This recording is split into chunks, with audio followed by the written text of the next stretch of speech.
अस्सलाम वालेकुम नाजरीन, मैं हूँ नीलम नवाब। सबसे पहले आज की अहम खबरें। खबर शामिल करते स्कॉलर न्यूज के ब्यूरो चीफ मोहम्मद नदीम की रिपोर्ट के मुताबिक government high school Kotli Bhara में रिजल्ट डे पर सीनियर हेडमास्टर मोहतरम Arshad Javed, senior science teacher और पंजाब टीचर्स यूनियन के ज़िले नायब सदर Syed Waqar Hussain Kazmi, triple MA MPhil math ने नर्सरी से लेकर 8वीं तक की हर जमात की पहली 4 पोजीशन तक के तलबा को इनामात तकसीम किए।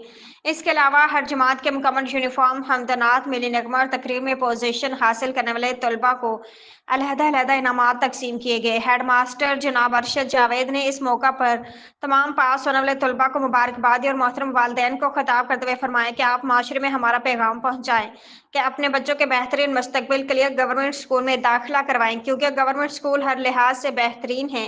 हमारे पास MA MSc MPhil काबिल इस्तादीज़ा मौजूद है। इस मौके पर बेहतरीन इंतजामात करने पर मोहतरम आशिक शाह की खिदमात को सराहते हुए बेस्ट टीचर के शील्ड से नवाजा। Senior science teacher Syed Waqar Hussain Kazmi ने खिताब करते हुए फरमाया कि इल्म सबसे बड़ी दौलत है और कामयाबी की पहली सीढ़ी है।